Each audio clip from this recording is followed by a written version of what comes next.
मुस्तफ़ा की अता शाह अख्तर रज़ा है, रज़ा की रज़ा शाह अख्तर रज़ा।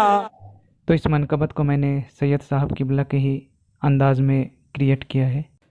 सबसे पहले मैंने इस मनकबत का कोरस क्रिएट किया था। आइए देखते हैं कि कोरस कैसे मैंने बनाया है। इससे कबल मैं आपको ये बता देता हूँ कि मैंने इसको किस टेम्पो पर रिकॉर्ड किया था। मेट्रोनोम का टेम्पो मैंने 83 रखा था और इस कलाम का जो स्केल था वो GB मेजर या EB माइनर था, आप देख सकते हैं। और इस कोरस को बनाने के लिए मैंने कम से कम 10 ट्रैक का इस्तेमाल किया था। 10 ट्रैक का इस्तेमाल इसलिए किया था क्योंकि मैंने थोड़ा लंबा कोरस बनाया था, जिसकी वजह से मुझे ज़्यादा ट्रैक लेने पड़े थे।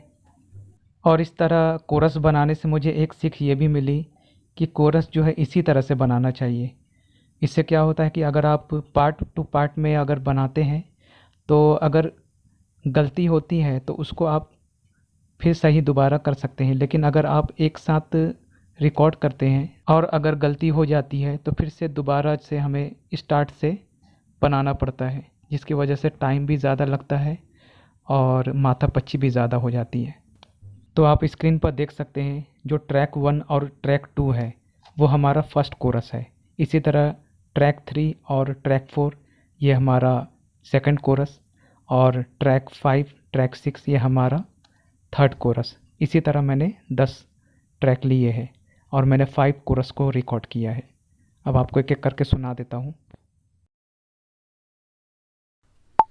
मुस्तफ़ा की रज़ा शाह अख्तर रज़ा, मुस्तफ़ा की रज़ा शाह अख्तर रज़ा है, रज़ा की रज़ा शाह अख्तर रज़ा है, रज़ा की रज़ा शाह अख्तर रज़ा, मुस्तफ़ा की रज़ा शाह अख्तर रज़ा। और इस कलाम को बनाने के लिए मुझे 2 कोरस की ज़रूरत पड़ी थी। दूसरा कोरस भी आइए सुन लीजिए इसे भी। मेरे ताजो शरिया, मेरे ताजो शरिया, मेरे ताजो शरिया, मेरे ताजो शरिया। अब इसी तरह मैंने सेकंड कोरस और थर्ड कोरस भी मैंने रिकॉर्ड किया था और उसको लेफ़्ट और राइट साइड में पैन कर दिया था, जो कि आपको ये अच्छी तरह से मालूम है। और जो हमारा फोर्थ कोरस था वो हारमोनी था, उसे भी समात फरमा ले।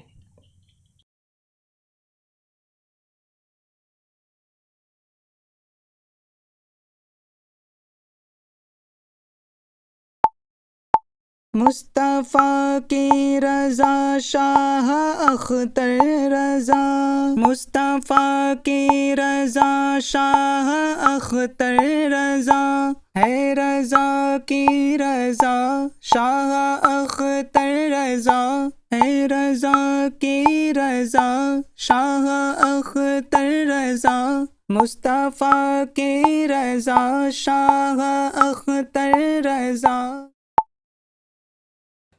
और जो हमारा सेकंड कोरस था उसमें मैंने हारमोनी रिकॉर्ड नहीं किया था, बल्कि एक हाई पिच मैंने रिकॉर्ड किया था, उसे भी सुन लीजिए।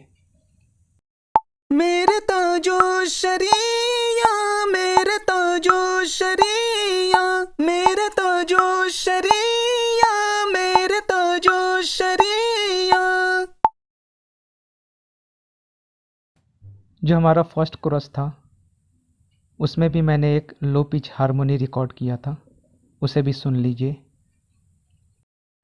मुस्तफ़ा की रज़ा शाह अख्तर रज़ा, मुस्तफ़ा की रज़ा शाह अख्तर रज़ा है, रज़ा की रज़ा शाह अख्तर रज़ा है, रज़ा की रज़ा शाह अख्तर रज़ा, मुस्तफ़ा की रज़ा शाह अख्तर रज़ा। सारी प्रोसेसिंग और वॉल्यूम एडजस्टमेंट हो जाने के बाद हमारा कोरस कुछ इस तरह से साउंड कर रहा था। मुस्तफ़ा की रज़ा शाह अख्तर रज़ा, मुस्तफ़ा की रज़ा शाह अख्तर रज़ा, है रज़ा की रज़ा शाह अख्तर रज़ा, है रज़ा की रज़ा शाह अख्तर रज़ा, मुस्तफ़ा की रज़ा शाह अख्तर रज़ा।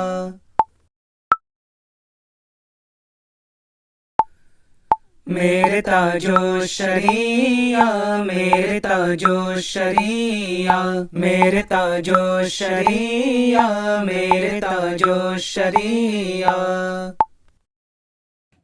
तो आप देख सकते हैं कि इस तरह से 2 ट्रैक करके रिकॉर्ड करने के फ़ायदे कि एक तो ये कि आपकी जो सांस की जो आवाज़ होती है वो भी नहीं आती है, जिसकी वजह से कोरस और ज़्यादा प्रोफेशनल लग रहा है। और दूसरा ये कि अगर किसी पार्ट में अगर गलती हो जाती है या सुर से हम भटक जाते हैं तो हमें सारे ट्रैक को डिलीट नहीं करना पड़ता है, बस सिर्फ उसी पार्ट को डिलीट करके फिर से उसको रिकॉर्ड करना पड़ता है। तो आइंदा अगर आप कोरस बना रहे हैं तो इसी अंदाज़ में एक बार बना के देखिएगा, आप ख़ुद अंदाज़ा लगा लेंगे कि हाँ, इस तरह से बनाने में बहुत ज़्यादा बेनिफिट होता है। फिर इसके बाद मैंने बैकग्राउंड नशीद भी क्रिएट किया था, उसे भी आप सुन लीजिए कि मैंने किस तरह से क्रिएट किया था। मैं आपको सिंगल सिंगल करके सुना देता हूँ, और इसको भी मैंने 2 ट्रैक करके ही रिकॉर्ड किया था।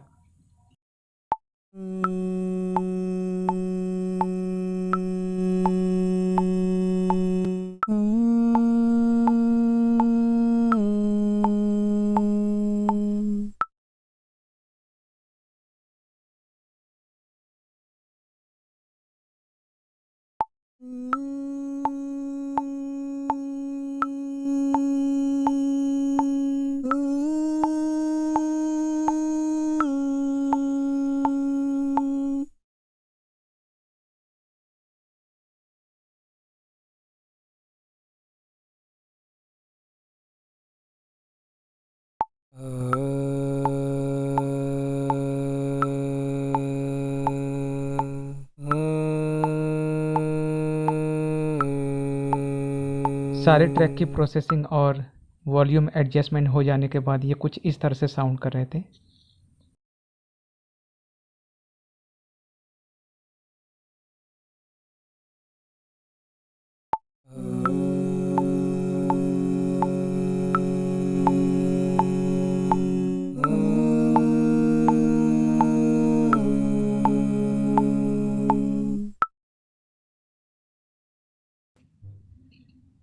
इसके बाद हमारा फाइनल प्रोजेक्ट था, और इस फाइनल प्रोजेक्ट में जो है कम से कम मुझे 12 या 13 ट्रैक की ज़रूरत हुई थी। सबसे ऊपर जो है वोकल 1 और वोकल 2, ये हमारा लीड वोकल था। इसके बाद फ़िल्टर, फिर ज़िक्र, ज़िक्र 2, ज़िक्र 3, कोरस, कोरस 2 और कोरस 3, BGN यानी बैकग्राउंड, और OT मतलब यानी अदर ट्रैक, और इंपोर्ट में मैंने एक राइज़र दिया था जो कि एक समुंदर का लहर था, उसका मैं लिंक डिस्क्रिप्शन में डाल दूँगा। अब मेन ट्रैक पर क्या क्या प्रोसेसिंग और इफ़ेक्ट लगाए गए थे मैं आपको दिखा देता हूँ। सबसे पहले मैंने नॉइज़ गेट लगाया था, और इसका थ्रेशोल्ड आप देख सकते हैं, मैंने अपने एरिया के हिसाब से जितना नॉइज़ था उतना लगाया था। उसके बाद डीइसर लगाया था, और उसके बाद फिर मैंने EQ अपने आवाज़ के मुताबिक सेट किया था। फिर उसके बाद जो है मैंने एक कंप्रेशर लगाया था, और कंप्रेशर के बाद जो है फिर रिवर्ब लगाया था, और उसके बाद जो है हमने डिले लगाया था, और डिले उतना ही लगाया था जितना हमारा मेट्रोनॉम का टेम्पो था। कैलकुलेशन करने के बाद जो है इसका रिज़ल्ट 722 दशमलव कुछ आ रहा था, तो मैंने 722 ही रहने दिया। और फिर सबसे लास्ट में मैंने एक लिमिटर वो भी लगाया था। इसके बाद मैं सारी प्रोसेसिंग हो जाने के बाद फिर मैंने हुजूर ताजो शरिया का एक नात का इंट्रो वो रिकॉर्ड किया था, जो कि आप मेरे सेकंड चैनल जो है उस पर आप सुन सकेंगे। इस पे मैं नहीं सुना पाऊँगा। हाँ, लेकिन एक इम्पोर्टेंट बात आपको ज़रूर बताना चाहूँगा कि कभी कभार ऐसा होता है कि हम अगर इंट्रो रिकॉर्ड कर रहे होते हैं या फिर कुछ अलग से रिकॉर्ड कर रहे होते हैं, तो हमारा जो रूट स्केल है, यानी जो हमारा मेन स्केल है, वो चेंज हो जाता है। जैसे मैं आपको अभी प्रैक्टिकली समझाता हूँ। जैसे मेरा रूट स्केल जो है वो GB मेजर या EB माइनर है, जैसा मैंने शुरुआत में आपको बताया था।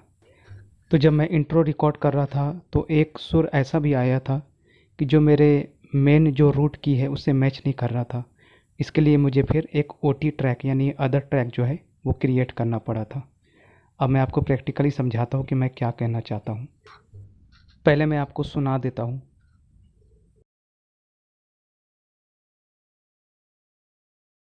अख्तरे कादरी खुल्द में चल दिया, अख्तरे कादरी खुल्द में चल दिया, खुल्द वाहे हर एक कादरी के लिए। तो आप देख सकते हैं कि जो खुल्द वाह है हर एक कादरी के लिए, जो मैंने जिस अंदाज में रिकॉर्ड किया था, ये हमारे रूट की से मैच नहीं कर रहा था, वो अलग स्केल में था। इसका जो स्केल था वो B मेजर या G माइनर था, देख सकते हैं आप। और ये चीज़ मैं उन हजरात के लिए बता रहा हूँ जिनके पास PC नहीं होता है, मेरी तरह एक मोबाइल फ़ोन है। PC में क्या है कि आप अपने वॉइस को ट्यूनिंग कर सकते हैं, लेकिन अभी मोबाइल में ऐसा कुछ फीचर नहीं है कि हम अपने सुर को जो है वो उठा सके या गिरा सके। तो ये आपके लिए एक जुगाड़ू ट्रिक हो सकता है, आप इस तरह से भी जो है कर सकते हैं। अगर मैं इस रिकॉर्डिंग को उठाकर अपने मेन रूट की पर ले जाता हूँ तो देखिए किस तरह से भद्दा साउंड करेगा।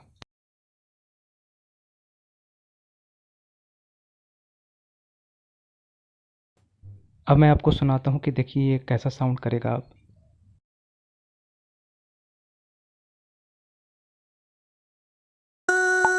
अख्तरे कादरी खुल्द में चल दिया, खुल्द वाहे हर एक कादरी के लिए। तो आप सुन सकते हैं कि ये बिल्कुल ही पूरी तरह से बेसुरा है। तो आप ये मेथड भी आज़मा सकते हैं जो मैंने इस कलाम के लिए आज़माया था, कि मैंने एक अदर ट्रैक लिया था। ये फ़िल्टर है। करमता जो शरिया हो, करमता जो शरिया हो, करमता जो शरिया हो, करमता जो शरिया हो, करमता जो शरिया। इसके बाद मैंने ज़िक्र बनाया था और 3 ट्रैक में मैंने बनाया था। फ़ख्र अज़हर, फ़ख्र अज़हर, फ़ख्र अज़हर, फ़ख्र अज़हर, फ़ख्र अज़हर, फ़ख्र अज़हर, फ़ख्र अज़हर। और ज़िक्र में जो है वो सिर्फ रिवर्ब रहता है, इको बंद रहता है। ये मैं पहले भी आपको बता चुका हूँ। और इसकी भी प्रोसेसिंग जो है मेन ट्रैक ही जैसी है, लेकिन इसका जो है इक्वलाइज़र ये सब आपको अपने मुताबिक सेट करना पड़ता है ताकि ये और अच्छा लगे। और आप मेरे सेकंड चैनल पे जाकर आप एक बार ज़रूर इस कलाम को सुनें और अपनी दुआओं से नवाजें। लिंक मैंने डिस्क्रिप्शन में दे दिया है। और जितने भी आशिकाने हुज़ूर ताजुश शरिया है, उन तमामी हज़रात को आने वाला उर्स अज़हरी बहुत बहुत मुबारक हो। ख़ास करके उन हज़रात से पुरखुलूस दरख्वास्त है जो आस्ताने हुज़ूर ताजुश शरिया पे जा रहे हैं, वो मुझ गुनाहगार हकीर को अपनी दुआओं में ज़रूर याद रखें और बारगाह ताजुश शरिया में मेरा सलाम अर्ज़ करें। तो आज की वीडियो में इतना ही, मिलते हैं अगले वीडियो में। फ़ी अमानिल्लाह।